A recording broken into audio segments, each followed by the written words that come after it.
Esto es Framework.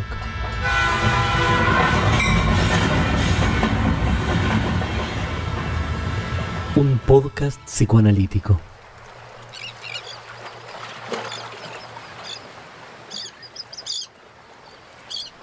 Cállate. Yo tengo razón. Yo tengo razón y vos no. La razón es mía. ¡Ja! ¿Cuántas veces?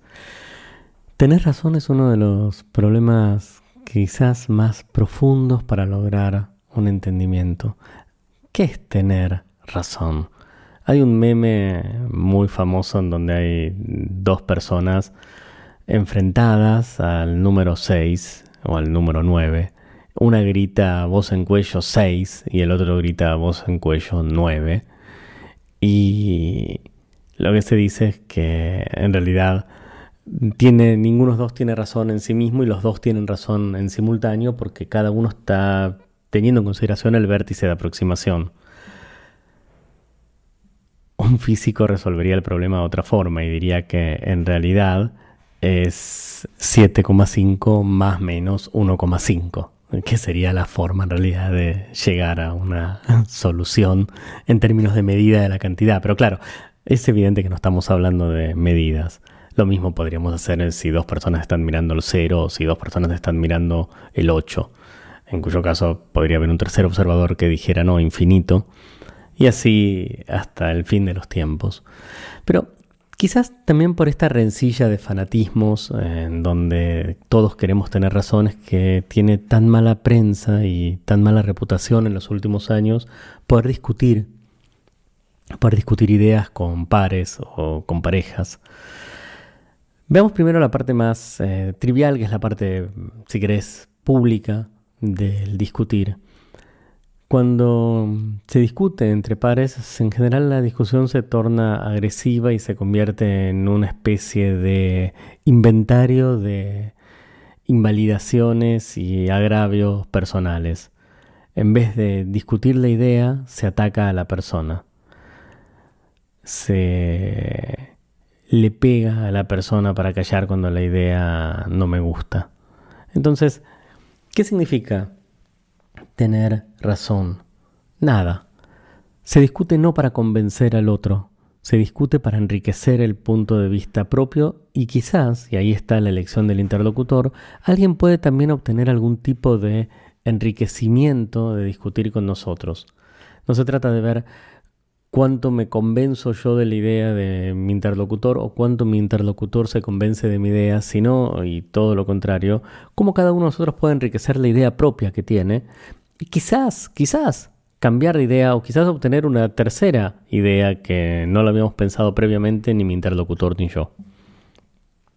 Pero en todo caso, si nosotros discutimos para enriquecernos y discutimos brindándole al otro la posibilidad de enriquecerse, ganamos muchísimo, porque ya no se trata de invalidar la idea del otro, sino de fermentarla y fertilizarla, y también la propia. Eso también sirve mucho para la vida íntima.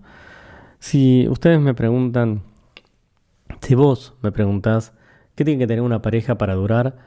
Yo te diría que lo más importante, más allá de todo, es saber pelear. Para que una pareja dure, tiene que saber pelear. ¿A qué me refiero con saber pelear? Que tiene que saber tener discusiones, tiene que saber tener diferencias y poder discutir estas diferencias y entender que no es necesario llegar a acuerdos para seguir adelante. Que se trata de justamente encontrar en tu pareja un interlocutor adecuado para las discusiones que estás teniendo, para las discusiones que tenés que tener. No discutir para humillar o para ganar o para triunfar. De hecho, una persona me dijo una vez que muchas veces el que gana una discusión no gana la discusión. A veces ganar no es ganar. Y a veces ganar la discusión igual no te hace tener razón. Porque uno puede ser muy vigoroso, muy entusiasta argumentativamente, más que el interlocutor con el que está discutiendo, pero no por eso tener razón. Ganar la discusión no es tener razón. ¿Y qué es tener razón? Nada. ¿Qué es tener razón? Nada. Entonces, ¿por qué tanto problema por tener razón? Bueno, porque es la corona del inservible. Es el reino de lo inexacto, el tener razón. Es esa especie de trinchera cobarde en la que se refugia el inepto.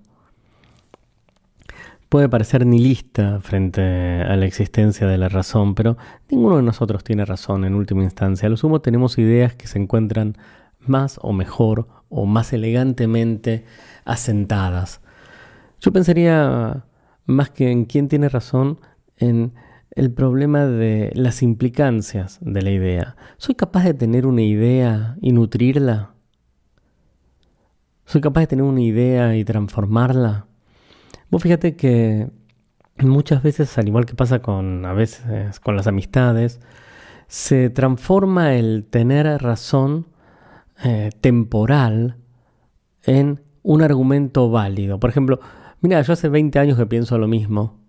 Entonces sos un boludo. O sea, hace 20 años que tenés la misma idea. ¿Qué tipo de argumento es ese? Como decir, hace 20 años que no me lavo el culo. ¿Por qué sería relevante o importante eso? Muchas veces tus mejores amigos no son los amigos que tenés hace 20 o 30 años. A veces tu mejor amigo puede ser el que conociste el mes pasado y con el que hoy tenés mayor profundidad o mayor afinidad. Entonces, el tener razón o el tener una idea que sea cierta no tiene que ver con la antigüedad de esa idea. Por ejemplo, durante años se supo que la Tierra era plana. Ahora se sabe que es geoidal. Se supo que la Tierra estaba en el centro del universo. Ahora que somos una pequeña motita de polvo en el suburbio de una galaxia suburbana. Entonces, pensalo vos, que sos analista. ¿Querés tener razón cuando discutís con un paciente? ¿Discutís con un paciente? Los pacientes siempre quieren tener razón. Y no es un buen camino subirse a esa pelea de manera ingenua. Por supuesto, como muy bien decía mi amigo y maestro, el gran Darío Sor, un analista puede hacer lo que quiera mientras entienda lo que está haciendo. Es decir, mientras uno entienda en términos técnicos las implicancias de lo que elige hacer. Es decir, vos podés discutir con un paciente tranquilamente. Pero si discutís para tener razón, cagaste. Pues entonces ya no sos más analista. Y no se trata de si vos o tu paciente tienen razón. Se trata de cuánto sos capaz de favorecer que tu paciente explore esa idea que está teniendo ahora. No para tener razón o para no tenerla, sino para enriquecer ese punto de vista. Tener razón es una especie de expreso de medianoche hacia el fanatismo. Los fanáticos tienen razón. Las personas más creativas están llenas de preguntas. Si lo pensás un poco, una de las grandes tragedias que tiene la física contemporánea es lo que se conoce como el modelo estándar o modelo estándar de partículas, que es tan elegante y consistente e irrefutable que es medio como una tragedia, que todas las cosas que el modelo estándar dice que tienen que aparecer, todas las partículas, incluido el bosón de Higgs, aparezcan. Y que donde se supone que no hay nada, no haya nada. Muchos físicos están trabajando en muchos laboratorios para intentar romper el modelo estándar. ¿Por qué quieren romper el modelo estándar? Lo quieren romper porque si lo rompen hay que pensar más cosas. Cuando una idea es tan consistente, tan prolija, se convierte en un obstáculo mismo para el crecimiento. Como dice Bion, cuando el revolucionario se vuelve respetable, se convierte en un obstáculo para la revolución. Entonces, si nosotros tenemos una idea que nos encante, que nos ampara y que nos sirva a nosotros como refugio y como eslogan y como caballito de batalla para enfrentar el mundo, entonces esa idea requiere ser repensada, requiere ser transformada en un acúmulo de preguntas y poder pensar ya no si tengo razón, sino de qué manera puedo yo enriquecer mi visión del mundo.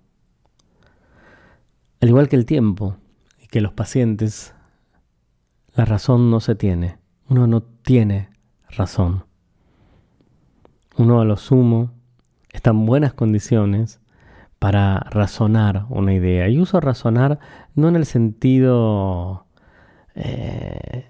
frígido, sublimado de Freud, de razonar como esa actividad racional que se convierte en el sustituto de la acción, sino razonar como una acción misma, en donde es el preludio de nuevas acciones. Razonar como el hecho de poder pensar, soñar, fertilizar, crecer, multiplicar, abrir, insaturar ideas o pensamientos. Poder estar parado un poquito más allá de la propia certeza. Entonces, si nosotros discutimos un trabajo, una idea con un colega y le mostramos puntos de desacuerdo, vértices, contradicciones, lugares o aspectos novedosos, y nos aseguramos, ¿no? Claro, de no ser agresivos y de no confundir el valor de una idea con el valor de un pensador. Hay pensadores que son más valiosos que sus ideas e ideas que son más valiosas que sus pensadores. ¿Por qué no podríamos discutir y tolerar y ampliar la controversia? ¿Cuándo fue la última vez que fuiste a un congreso y viste una discusión real entre pares, entre colegas, acerca de una idea? ¿Cuándo fue la última vez que vos discutiste con un par o con un colega real, genuinamente, acerca de una idea? Estas preguntas no son triviales, porque de la discusión y de la controversia surge el avance. La histórica pelea de Einstein y Bohr, de Tarde y Durkheim, de Newton y Leibniz, sin fin de peleas y de discusiones y de tensiones sumamente creativas. Y de esa especie de conflicto tolerado, de esa adversidad asumida, es que surge el neocandor, que permite casi como un brasero mantener viva la pasión de la idea.